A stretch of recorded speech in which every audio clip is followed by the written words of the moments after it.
students, welcome back to the class. In our last lecture we have discussed about the electron transport chain. Okay, આપણે કાલે last લેક્ચરમાં શું discuss કર્યું હતું? Electron transport chain વિશે discuss કર્યું હતું કે કયા કયા અલગ અલગ કોમ્પોનન્ટ છે, ઇલેક્ટ્રોન કેરિયર્સ છે, એ ઇલેક્ટ્રોન ટ્રાન્સપોર્ટ ચેઇનમાં ઇન્વોલ્વ થાય છે. એ બધાની સિક્વન્સ આપણે જોઈ હતી. Okay, so in last lecture we have discussed about the electron transport chain. Now here we will discuss about some more in the electron transport chain. The proton translocation coupled with the electron transport. Okay, આપણે જોયું તો electron transport ચેઇનમાં કે જે રીતે ઇલેક્ટ્રોનનું transport થાય છે ત્યાં ક્યાંક ક્યાંક પ્રોટોન પણ ઇન્વોલ્વ હતા. ઓકે, અમુક કેરિયર એવા હતા કે જે પ્રોટોન પ્લસ ઇલેક્ટ્રોન બંનેને એક્સેપ્ટ કરે છે. સો એવા કેરિયર ઇલેક્ટ્રોન પ્રોટોન બંનેને એક્સેપ્ટ કરશે અને જે બીજા કેરિયર છે અમુક એ કેવા હતા કે ખાલી ઇલેક્ટ્રોનને એક્સેપ્ટ કરે છે. તો એ ટાઈમે શું થશે કે બાકીના જે H+ છે એ ક્યાં મેમ્બ્રેનની બહારની બાજુ રિલીઝ થાય છે. ઓકે, સો પ્રોટોન ટ્રાન્સલોકેશન કહેવાય એને, બરાબર. સાયટોપ્લાઝમ માંથી પ્રોટોન રિસીવ કરતા હતા મોલેક્યુલ્સ અને એને રિલીઝ ક્યાં કરતા હતા તો કે મેમ્બ્રેનની બહારની બાજુ. Okay, so it is known as the proton translocation and it is coupled with the electron transport. Okay, જેમ જેમ ઇલેક્ટ્રોન ટ્રાન્સપોર્ટ ચેઇનમાં ઇલેક્ટ્રોનનું ટ્રાન્સપોર્ટ થશે એવી રીતે પ્રોટોન પણ ટ્રાન્સલોકેટ થતા જશે. Okay, now the which mechanism by which the redox reaction is actually coupled to the proton translocation was not explained. Okay, so કઈ actual mechanism થી આવું થાય છે કે redox reaction. Okay, redox reaction means કે ઇલેક્ટ્રોન નું accept કરે, okay, અને ઇલેક્ટ્રોન ડોનેટ કરે. એ મિકેનિઝમ ને શું કહેવાય? ઓક્સિડેશન થશે, એકમાં રિડક્શન થશે. So it is known as the redox reaction. So એ redox reaction is actually coupled to the proton translocation. કઈ રીતે આ બે વસ્તુ એકબીજા હારે કપલ્ડ છે એ એક્ઝેક્ટલી એની mechanism is not explained. Okay, but here there are the two ways in which this thought to occur. Okay, બે અલગ અલગ રીત આપેલી છે અહીંયા કે જેના દ્વારા આ બે વસ્તુ એકબીજા હારે કોરિલેટેડ છે એવું કહી શકાય. ઓકે, બટ એકચ્યુઅલી મિકેનિઝમ શું છે એ 100% આ જ મિકેનિઝમ થી બે એકબીજા હારે રિલેટેડ છે એમ ન કહી શકાય. ઓકે, રેડોક્સ રિએક્શન અને પ્રોટોન ટ્રાન્સલોકેશન બેનું એકબીજા સાથે કોરિલેશન શું છે એના માટેની અહીંયા બે મિકેનિઝમ આપેલી છે. ઓકે, એ બે મિકેનિઝમ દ્વારા મે બી થતું હોઈ શકે, એકબીજા સાથે રિલેટેડ હોઈ શકે. Okay, so first is the Q loop. Q loop means Q યાની કે યુબિક્વિનોન. ઓકે, ઓર ક્વિનોન મોલેક્યુલ જે છે એને ક્યુ વડે દર્શાવાય છે. ઓકે, આપણે આગળ જોયું હતું. So the reduced quinone carry the hydrogen across the membrane. Okay, reduced quinone નો મીનિંગ શું થાય કે એને H+ એક્સેપ્ટ કરેલો હોય એવું ક્વિનોન. ઓકે, QH2 ફોર્મમાં હશે તો it is known as the reduced quinone. એ પણ આપણે આગળ જોયું હતું. ઓકે, સો રિડ્યુસ્ડ ફોર્મમાં જ્યારે ક્વિનોન હશે ત્યારે એની પાસે શું હશે? બે ઇલેક્ટ્રોન્સ હશે પ્લસ બે proton. Okay, so it is known as the hydrogen. Okay, H+ electron minus એટલે આપણે બંનેને કમ્બાઈન કરીને લખીએ તો શું હાઇડ્રોજન મોલેક્યુલ તરીકે લખી શકાય. Okay, so it carry the hydrogen across the membrane. Ubiquinone molecule શું કરશે કે સાયટોપ્લાઝમિક સાઇટ ઉપરથી, ઓકે, સાયટોપ્લાઝમિક મેટ્રિક્સ માંથી પ્રોટોન લેશે અને એને ટ્રાન્સપોર્ટ કરશે. Okay, across the membrane. So આ છે ઇનર મેમ્બ્રેન. ઓકે, કે જે આપણી સાયટોપ્લાઝમિક મેમ્બ્રેન છે, મેમ્બ્રેન થ્રુ એને ટ્રાન્સપોર્ટ કરશે અને બહાર મેમ્બ્રેનની બહારની બાજુ મીન્સ ઇન્ટરમેમ્બ્રેન સ્પેસમાં રિલીઝ કરશે પ્રોટોનને. Okay, so it carry the hydrogen across the membrane released on the external face of the membrane. Okay, મેમ્બ્રેનનું આ એક્સટર્નલ ફેસ છે ત્યાં પ્રોટોનને રિલીઝ કરે છે એન્ડ ઇલેક્ટ્રોનનું શું થશે? Its return via the electron transport carriers to the inner membrane surface. Okay, so અહીંયા શું થશે તો કે H+ છે એને ઇન્ટરમેમ્બ્રેન સ્પેસમાં રિલીઝ કરી દેશે અને ઇલેક્ટ્રોન જે એને એક્સેપ્ટ કરેલા છે યુબિક્વિનોને, ઓકે, એ ઇલેક્ટ્રોનનું શું થશે કે એ ઇલેક્ટ્રોન કેરિયર્સ દ્વારા આગળ બીજા ઇલેક્ટ્રોન કેરિયર દ્વારા એક્સેપ્ટ થશે. ઓકે, અને ઇલેક્ટ્રોન કેરિયર્સ બાકીના આગળના છે એ પણ ક્યાં પ્રેઝન્ટ હશે? ઇનર મેમ્બ્રેન સ્પેસમાં. સો ઇલેક્ટ્રોન છે એ પાછા ઇનર મેમ્બ્રેન સ્પેસમાં જ આવી જશે. ઓકે, ત્યાં રહેશે અને પ્રોટોન છે એનું ટ્રાન્સલોકેશન થઈ ગયું. ઓકે, એને સાયટોપ્લાઝમિક મેટ્રિક્સમાંથી પ્રોટોન લીધો તો યુબિક્વિનોને, અને એને રિલીઝ ક્યાં કરે છે? તો કે ઇનર મેમ્બ્રેન સ્પેસમાં, સોરી ઇન્ટર મેમ્બ્રેન સ્પેસમાં. Okay, now the same number of the protons is taken up as were released on the outside as the terminal oxidant is reduced. Okay, અહીંયા જેટલા પણ પ્રોટોન રિલીઝ થયા છે એટલે આ same નંબરમાં પ્રોટોન પાછા એક્સેપ્ટ થશે. કોના દ્વારા? તો કે final electron acceptor. Okay, oxygen જે છે, ફોર એક્ઝામ્પલ ઓક્સિજન છે તો એ 2H+ ત્યાં પણ લેશે. ઓકે, અહીંયા 2H+ નું ટ્રાન્સલોકેશન થયું. સેમ નંબરમાં પાછા પ્રોટોન છે એ સાયટોપ્લાઝમિક મેટ્રિક્સ માંથી લેશે. કોણ? Final electron acceptor. Okay, so પાછું શું થયું? અહીંયાથી 2H+ લીધા હતા, બે ઇન્ટરમેમ્બ્રેન સ્પેસમાં એને ટ્રાન્સપોર્ટ કરી દીધા યુબિક્વિનોને. પાછું જ્યારે પણ ફાઇનલ ઇલેક્ટ્રોન એક્સેપ્ટરનો વારો આવશે તો એ પણ પાછા 2H+ સાયટોપ્લાઝમિક મેટ્રિક્સ માંથી લઈ લેશે. ઓકે, યુઝ કરી લેશે. સો it is the net translocation of proton. કે પ્રોટોનનું નેટ ટ્રાન્સલોકેશન થયું એમ કહેવાય, કેમ કે મેટ્રિક્સ માંથી પ્રોટોન લઈ અને ત્યાં ઇન્ટરમેમ્બ્રેન સ્પેસમાં એને રિલીઝ કર્યા. ઓકે, સો અહીંયા અમાઉન્ટ ઘટી ગયું પ્રોટોનનું અને ઇન્ટરમેમ્બ્રેન સ્પેસમાં પ્રોટોનનું અમાઉન્ટ વધતું જશે. So it is known as the net translocation. But અહીંયા ડાયરેક્ટલી પ્રોટોનનું ટ્રાન્સફર નથી થતું. ઓકે, H+ અહીંયા મેમ્બ્રેનમાંથી પાસ થઈ અને ઇન્ટરમેમ્બ્રેન સ્પેસમાં જાય છે એવું નથી. ઓકે, એ કોઈ બીજા મોલેક્યુલ સાથે બાઇન્ડ થાય છે અને બાઉન્ડ ફોર્મમાં એ પાછું એ મોલેક્યુલ છે એ ઇન્ટરમેમ્બ્રેન સ્પેસમાં એને રિલીઝ કરે છે. Okay, so it is known as the net translocation of proton. Okay, now there are the two type of the translocation. First, scalar translocation and second is the vectorial translocation. Okay, scalar translocation no meaning શું છે? તો કે in Q loop or Q cycle. Okay, Q loop અહીંયા જે કંઈ પણ draw કરેલું છે એના દ્વારા જે કંઈ પણ પ્રોટોનનું ટ્રાન્સફર થશે, ટ્રાન્સલોકેશન થશે તો એને શું કહેવાય? Scalar ટ્રાન્સલોકેશન.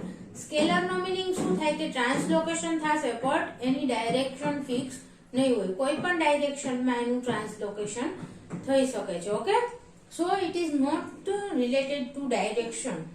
And second is the vectorial translocation. Vectorial નું મીનિંગ શું થાય? કે પર્ટિક્યુલર ડાયરેક્શનમાં જ ટ્રાન્સલોકેશન થશે. ઓકે, પર્ટિક્યુલર ડાયરેક્શનમાં જ H+ નું ટ્રાન્સપોર્ટ થશે.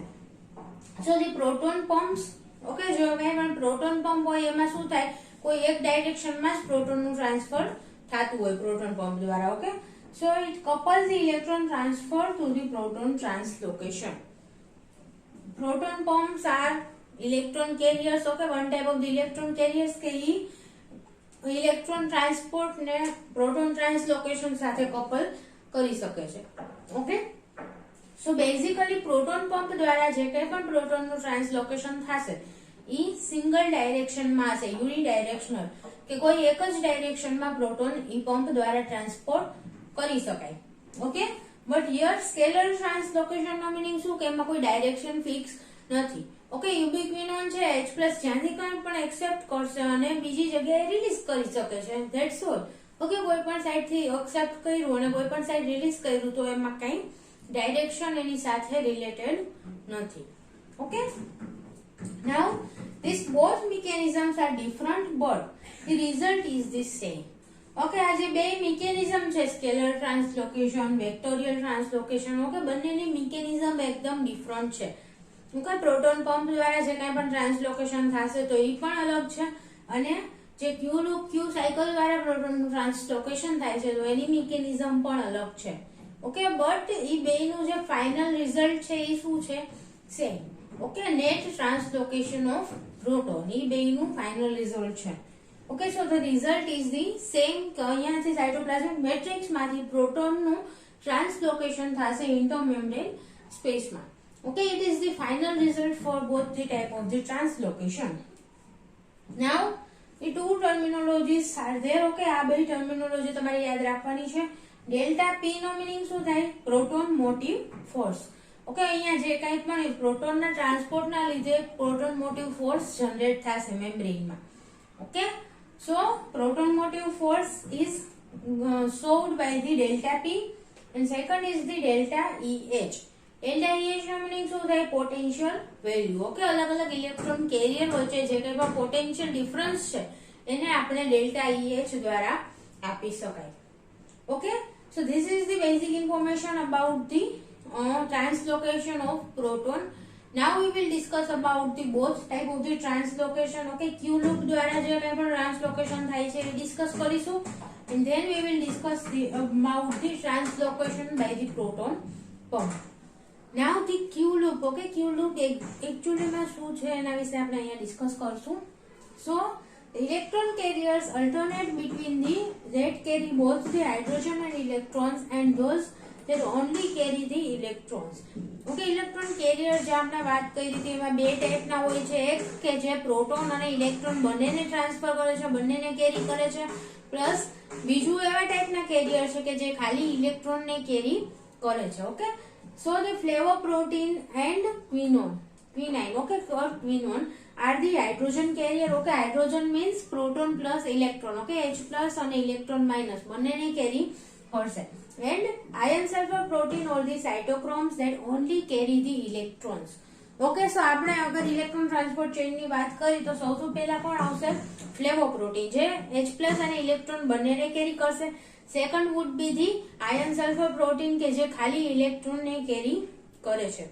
ધેન થર્ડ આવશે ક્વિનોન કે જે H પ્લસ અને ઇલેક્ટ્રોન બંનેને કેરી કરે છે. And fourth would be the સાઇટોક્રોમ્સ.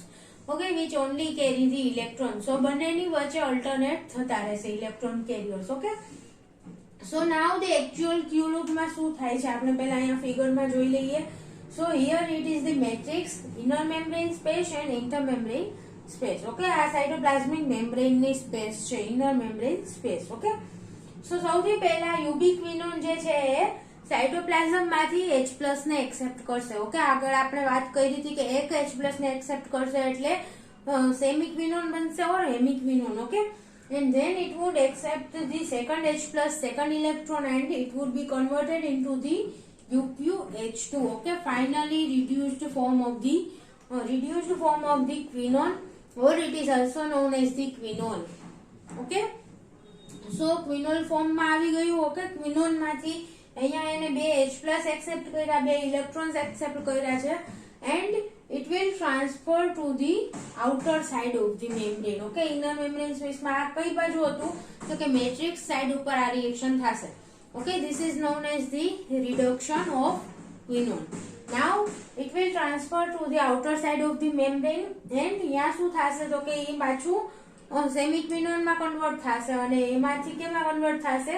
યુબિક્વિનોન. Okay, બે H+ જે કંઈ પણ અહીંયા હતા એને શું કરી દેશે? રિલીઝ કરી દેશે. ઓકે, ક્યાં રિલીઝ કરશે તો કે મેમ્બ્રેનની બહારની બાજુ. ઓકે, ઇન્ટરમેમ્બ્રેન સ્પેસમાં H+ ને રિલીઝ કરશે અને યુબિક્વિનોન માંથી ક્વિનોલ માંથી પાછું યુબિક્વિનોન માં ફોર્મ એનું કન્વર્ઝન થઈ જશે. ઓકે, અને અહીંયા જે ઇલેક્ટ્રોન્સ રિલીઝ થાય છે અલગ અલગ સાઇટોક્રોમ કોમ્પ્લેક્સ દ્વારા એક્સેપ્ટ થશે. ઓકે, અલગ અલગ સાઇટોક્રોમ જે છે ઇલેક્ટ્રોન ને એક્સેપ્ટ કરી શકે છે. Okay, so this is the two step process. Okay, step 1 and step 2. Okay, આખી પ્રોસેસ જે છે એ બે સ્ટેપની પ્રોસેસ છે. ફર્સ્ટ સ્ટેપમાં શું છે તો કે flavoprotein and FES. Okay, iron sulphur protein. They are the part of the NADH dehydrogenase. Okay, NADH dehydrogenase complex ના જ પાર્ટ છે આયન સલ્ફર પ્રોટીન અને ફ્લેવોપ્રોટીન. So it is work as the coupling site. Okay, અહીંયા પણ coupling site તરીકે work કરે છે. કેમ કે આપણે જ્યારે ઇલેક્ટ્રોન ટ્રાન્સપોર્ટ ચેઇન ડિસ્કસ કરી હતી ત્યારે જોયું હતું કે FMN જે છે ફ્લેવોપ્રોટીન એ પણ H+ ને એક્સેપ્ટ કરે છે. Okay, so it will also work as the coupling site કે જ્યારે FMN માંથી ઇલેક્ટ્રોન્સ ટ્રાન્સફર થશે આયન સલ્ફર ક્લસ્ટરમાં તો ત્યારે એમાંથી બે H+ મેમ્બ્રેનની બહાર રિલીઝ થાય છે.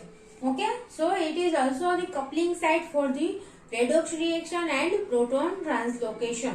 But the mechanism is not understood. Okay, આના માટેની જે કાંઈ પણ મિકેનિઝમ છે એ તો બિલકુલ કાંઈ ખબર જ નથી કે કઈ રીતે આ ટ્રાન્સફર થાય છે. ઓકે, સો એના વિશે આપણે અહીંયા ડિસ્કસ નહીં કરીએ. So the electron transferred from the iron sulfur cluster to the quinone. હવે આપની ક્યુ સાયકલ ક્યાંથી સ્ટાર્ટ થાય છે કે આયર્ન સલ્ફર ક્લસ્ટર માંથી, આયર્ન સલ્ફર પ્રોટીન માંથી ઇલેક્ટ્રોન્સ છે એ ક્યાં જશે? ક્વિનોન માં. ઓકે, અહીંયા ક્વિનોન જે છે ઇલેક્ટ્રોન એક્સેપ્ટ કરે છે, અહીંયા સાયટોક્રોમ માંથી બતાવેલું છે, પણ આપણે જે ઇલેક્ટ્રોન ટ્રાન્સફર ચેઇન વિશે વાત કરી છે એમાં ક્યાંથી આવશે ઇલેક્ટ્રોન્સ? તો કે આયર્ન સલ્ફર ક્લસ્ટર માંથી. Okay, so the electrons are transferred from the iron sulfur cluster to the quinone and the two protons are acquired. Okay, અહીંયા જે સાયટોપ્લાઝમ માંથી બે પ્રોટોન છે એ યુબીક્વિનોન દ્વારા રિસીવ થશે. ઓકે, ક્વિનોન છે ઇલેક્ટ્રોન ક્યાંથી એક્સેપ્ટ કરશે? આયર્ન સલ્ફર ક્લસ્ટર માંથી. બટ એને ઇલેક્ટ્રોન એક્સેપ્ટ કરવા માટે બે H+ ની જરૂર પડશે કે જે ઈ સાયટોપ્લાઝમ માંથી એક્વાયર કરશે. ઓકે, સાયટોપ્લાઝમ માંથી બે H+ ને લઈ લેશે. Now the quinone. Okay, as a reduced form છે UqH2. Okay, as a reduced form of quinone છે, it is known as the quinol or hydroquinone. Okay, આપણે આગળ વાત કરી હતી. So the quinol will diffuse to the outer membrane surface. Okay, અહીંયા inner membrane surface તરફ હતું, ત્યાંથી આ બાજુ outer surface તરફ ટ્રાન્સફર થશે. Okay, quinol નું and oxidized. ઓકે, અહીંયા આઉટર મેમ્બ્રેન સરફેસ પાસે આવીને એનું શું થશે? Oxidation. Okay, now it will oxidised means કે H+ રિલીઝ કરી નાખશે, ઇલેક્ટ્રોન્સ ને લૂઝ કરી નાખશે. ઓકે, અને પાછું ક્વિનોન ફોર્મમાં આવી જશે. So electrons are return to the intermembrane surface via the cytochromes. Okay, અહીંયા ઓક્સિડેશન થશે એટલે H+ છે એ ક્યુબિક્વિનોન માંથી રિલીઝ થઈ જશે and the H+ will be released into the intermembrane space. Okay, અહીંયા ઇનર મેમ્બ્રેન ની બહારની બાજુ છે H+ નું રિલીઝ થઈ જશે અને ઇલેક્ટ્રોન નું શું થશે તો કે એ પાછું ઇનર મેમ્બ્રેન સ્પેસમાં ટ્રાન્સપોર્ટ થઈ જશે વાયા ધી સાયટોક્રોમ્સ. ઓકે, અલગ અલગ સાયટોક્રોમ કોમ્પ્લેક્સ દ્વારા ઇલેક્ટ્રોન્સ છે એ પાછું ઇનર મેમ્બ્રેન સ્પેસમાં આવી જશે. સો H+ પ્રોટોન જે છે એ મેમ્બ્રેન ની બહાર રિલીઝ થઈ ગયા અને electron as it is transfer થઈ ગયા આગળના ઇલેક્ટ્રોન કેરિયરમાં. Okay, and this will create a delta P proton motive force. Okay, H+ નું ટ્રાન્સફર થયું, ટ્રાન્સલોકેશન થયું સાયટોપ્લાઝમ માંથી ઇનર મેમ્બ્રેન સ્પેસ, ઇન્ટરમેમ્બ્રેન સ્પેસમાં. સો એના લીધે શું થશે? પ્રોટોન મોટિવ ફોર્સ જનરેટ થશે. Okay, now the second step is the quinol oxidation is the second coupling site. Okay, અહીંયા ક્વિનોલ નું જે કાંઈ પણ ઓક્સિડેશન થયું એ સેકન્ડ કપલિંગ સાઇટ છે. ઓકે, ફર્સ્ટ ક્યાં હતી તો કે NADH નું જે કંઈ પણ NADH ડિહાઇડ્રોજનેઝ ની જે રિએક્શન છે એ ફર્સ્ટ કપલિંગ સાઇટ છે. ઓકે, બટ એની મિકેનિઝમ આપણને ખબર નથી. So energy to generate the membrane potential is derived from the delta EH. Okay, અહીંયા પ્રોટોન મોટિવ ફોર્સ જે જનરેટ થાય છે મેમ્બ્રેન પોટેન્શિયલ જનરેટ કરવા માટેનું જે કંઈ પણ એનર્જી છે ક્યાંથી મળશે? ડેલ્ટા EH માંથી. ઓકે, અલગ અલગ કેરિયર મોલેક્યુલ્સ નું જે કંઈ પણ રેડિયોક્સ પોટેન્શિયલ નો ડિફરન્સ છે એના દ્વારા છે મેમ્બ્રેન પોટેન્શિયલ જનરેટ થશે. Okay, and delta EH pushes the electrons to the inside surface. Okay, અહીંયા જે કંઈ પણ ડિફરન્સ છે રેડોક્સ પોટેન્શિયલ નો, ઓકે, એના લીધે ઇલેક્ટ્રોન છે ઇનર સરફેસ તરફ એને પુશ કરશે આ ડિફરન્સ. ઓકે, ડેલ્ટા EH જે okay potential difference it will push the electrons two the inner surface, કેમ કે ઇલેક્ટ્રોન બહાર રિલીઝ ન થઈ જાય એના માટે એ બીજા કેરિયર એક્સેપ્ટ એને કરશે. Okay, now the calculation of the delta P generated at the coupling site. Okay, અહીંયા કપલિંગ સાઇટ ઉપર જે કંઈ પણ ડેલ્ટા P યાની કે પ્રોટોન મોટિવ ફોર્સ જનરેટ થાય છે તો એનું કેલ્ક્યુલેશન આપણે કરવું હોય તો કઈ રીતે કરી શકાય? તો કે transmembrane movement of the H+ in one direction. Okay, H+ ની જે કંઈ પણ મૂવમેન્ટ થાય છે એને આપણે કન્સિડર કરીને ડેલ્ટા P કેલ્ક્યુલેટ કરી શકીએ, ઓર we can calculate the delta P by electron in the opposite side. Okay, અહીંયા H+ છે એ બહારની બાજુ ટ્રાન્સફર થાય છે, ઇલેક્ટ્રોન નું ઓપોઝિટ ડાયરેક્શનમાં ટ્રાન્સફર થાય છે. ઓકે, સો અગર આપણે ડેલ્ટા P કેલ્ક્યુલેટ કરવું હોય તો આપણે H+ નો મુવમેન્ટ છે એ કઈ ડાયરેક્શનમાં થાય છે એના ઉપરથી કરી શકીએ, અથવા તો કેટલા ઇલેક્ટ્રોન્સ નું મુવમેન્ટ થયું એ પણ આપણે કન્સિડર કરી શકીએ. ઓકે, કેમ કે બે ઓપોઝિટ ડાયરેક્શનમાં છે બટ એનો ચાર્જ સેમ છે. Okay, so both they carry the same charge. H+ single charge carry કરે છે, ઇલેક્ટ્રોન પણ સિંગલ ચાર્જ કેરી કરે છે. સો આપણે બંનેને કન્સિડર કરી શકીએ. ઓકે, ડેલ્ટા P કેલ્ક્યુલેટ કરવા માટે. સો અહીંયા જે કંઈ પણ H+ અને ઇલેક્ટ્રોન જનરેટ થયા એમાંથી H+ છે એ બહારની બાજુ ટ્રાન્સફર થશે અને ઇલેક્ટ્રોન્સને ઇનર મેમ્બ્રેન સ્પેસ તરફ ધક્કો મારવામાં આવશે કે એને જવાનું છે આગળ હજી બીજા ઇલેક્ટ્રોન કેરિયર પાસે. Okay, so this is the mall mechanism for the Q loop કે ક્વિનોન દ્વારા ટ્રાન્સફર થશે H+ નું. ઓકે, ક્વિનોન મોલેક્યુલ છે સાઇટોપ્લાઝમિક સાઇટ ઉપરથી યુબિક્વિનોન ઓર મેનાક્વિનોન કોઈ પણ હોઈ શકે. સાઇટોપ્લાઝમિક સાઇટ ઉપરથી H+ એક્સેપ્ટ કરશે અને એને ઇન્ટરમેમ્બ્રેન સ્પેસમાં રિલીઝ કરે છે. Okay, so this is the hall Q loop. Clear? આમાં આગળ તમારી બુકમાં અલગ અલગ સ્ટેપની ફિગર આપેલી છે. ઓકે, અને ઇક્વેશન આપેલી છે પણ એને કંઈ કન્સિડર કરવાની જરૂર નથી. ઓકે, અહીંયા સુધી જે કાંઈ પણ મેં એક્સપ્લેન કર્યું છે એટલું તમારે એક્ઝામ માટે તૈયાર કરવાનું છે. Okay, now the second is the proton pump. Okay, second mechanism for the translocation of proton, that is the proton pump. Proton pump દ્વારા શું થશે તો કે H+ નું ટ્રાન્સલોકેશન. ઓકે, પ્રોટોન પંપ નું નામ પરથી ખબર પડી જાય કે પ્રોટોન ને પંપ કરશે. બટ અહીંયા શું થશે, ફિગરમાં જો આ મેમ્બ્રેન છે બરાબર, આ બાજુ મેટ્રિક્સ અને આ બાજુ ઇન્ટરમેમ્બ્રેન સ્પેસ. ઓકે, આપણે જે ડ્રો કર્યું હતું એને આમ ઊભું ડ્રો કરેલું છે. Okay, so here in the process of the electron transport chain, અહીંયા for example electron transport chain ના component present છે. ઓકે, મેમ્બ્રેન માં. સો એના દ્વારા શું થશે તો કે H+ જે મેટ્રિક્સ માં પ્રેઝન્ટ છે એનું ટ્રાન્સલોકેશન થશે ઇન્ટરમેમ્બ્રેન સ્પેસ તરફ. ઓકે, અહીંયાથી H+ ટ્રાન્સફર થશે ઇન્ટરમેમ્બ્રેન સ્પેસમાં. સો એના લીધે શું થશે તો કે પ્રોટોનનું કન્સન્ટ્રેશન જે મેટ્રિક્સ ની અંદર છે એ શું થશે, decrease. Okay, lower H+ concentration inside the matrix and inner membrane space માં. ઓકે, મેમ્બ્રેન ની બહારની બાજુ H+ નું concentration ઇન્ક્રીઝ થશે. ઓકે, સો આના લીધે શું થશે, મેમ્બ્રેન પોટેન્શિયલ જનરેટ થશે કે આ બાજુ બહારની બાજુ H+ નું concentration વધારે છે. સો એના લીધે અહીંયા મેમ્બ્રેન ની આ સાઈડ પોઝિટિવ ચાર્જ આવશે. ઓકે, અને એના લીધે ઓપોઝિટ સાઈડમાં અહીંયા નેગેટિવ ચાર્જ આવશે. Okay, so it will lead to the generation of the membrane potential. અહીંયા જે કંઈ પણ ETC દ્વારા H+ નું ટ્રાન્સલોકેશન થયું એના લીધે મેમ્બ્રેન પોટેન્શિયલ જનરેટ થશે. ઓકે, ઓર કન્સન્ટ્રેશન ગ્રેડિયન્ટ જનરેટ થશે. નાઉ પ્રોટોન પંપ શું કરશે તો કે અહીંયા ઇન્ટરમેમ્બ્રેન સ્પેસમાં H+ નું કન્સન્ટ્રેશન વધી ગયું છે, મેટ્રિક્સમાં H+ નું કન્સન્ટ્રેશન ઘટી ગયું છે. તો આ કન્સન્ટ્રેશન ગ્રેડિયન્ટને મેન્ટેન કરવાનું કામ પ્રોટોન પંપ કરશે. ઓકે, અહીંયા બહારથી H+ ને પાછા ટ્રાન્સપોર્ટ કરશે મેટ્રિક્સમાં. Okay, proton pump will transfer the H+ from the intermembrane space to the matrix. Okay, સાઇટોપ્લાઝમમાં ટ્રાન્સફર કરશે અને આ પ્રોસેસ દરમિયાન ATP જનરેશન થશે. Okay, so proton motive force to the energy. Okay, અહીંયા શું થયું, પ્રોટોન મોટિવ ફોર્સ જે અહીંયા મેમ્બ્રેન પોટેન્શિયલ જનરેટ થયું એને આપણે કન્વર્ટ કરવાનું છે. શેમાં તો કે યુઝેબલ એનર્જી ફોર્મમાં. ઓકે, અહીંયા જે કાંઈ પણ પોટેન્શિયલ ડિફરન્સ જનરેટ થયો એને આપણે યુઝ કરીને એમાંથી energy form means ATP. Okay, સૌથી મોસ્ટ ઇમ્પોર્ટન્ટ એનર્જી ફોર્મ કયું છે, ATP. સો ATP માં એને કન્વર્ટ કરવાનું છે. ઓકે, જે કાંઈ પણ મેમ્બ્રેન પોટેન્શિયલ જનરેટ થયું એનો આપણે ફાયદો ઉઠાવી લેવાનો અને એમાંથી ATP નું જનરેશન કરવાનું છે. સો ઈ કામ કોણ કરશે તો કે પ્રોટોન પંપ. ઓકે, આપણે અલગ અલગ પ્રોટોન પંપ વિશે આપણે ડિસ્કસ કર્યું હતું આગળ. ઓકે, ATPase વિશે ડિસ્કસ કર્યું હતું. So ATPase are one type of the ATPase is F1 F0 ATPase. So it will reversing the action of the major H+ translocation ATPase.